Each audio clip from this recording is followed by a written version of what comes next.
All right, so for our assessment, I would like to know the patient's current height and weight, her previous weights, any food allergies, previous and current medical histories and diagnoses, abnormal lab values, and any current medications the patient is on.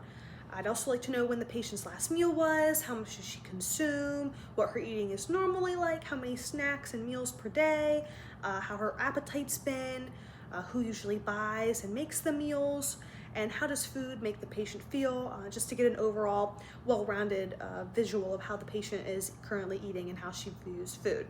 So I would be diagnosing the patient with non-illness related pediatric mild malnutrition.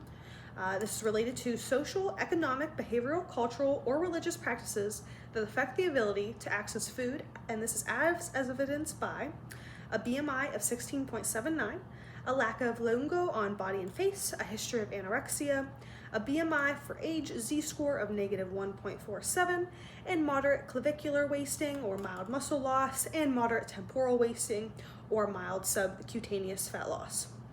And this relates to nutrition because malnutrition may lead to unintentional nutrient deficiencies like lacking vitamin A, vitamin B12, vitamin D, and other minerals like iron, zinc, and magnesium.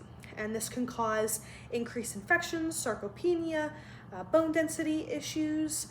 It'll impair the immune system and cause cognitive function and tissue repair problems. So for her goals, the idea for summer is to have easy to digest, nutrient-dense meals that promote mono recovery, as well as structuring her meals regularly for her history of an eating disorder and to be able to restore energy and muscle. So staying hydrated with water and electrolytes is going to be crucial in helping with her recovery overall. Her diet plan also takes into account that she is a high school student.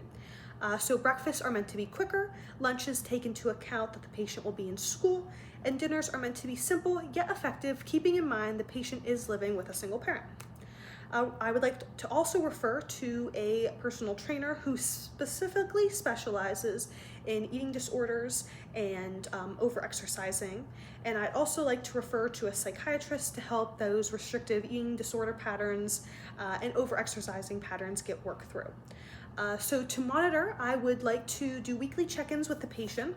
I would also like to keep track of her PO intake of meals and make sure her appetite is staying good. I'd also like to keep track of her hydration to make sure everything's in balance with that.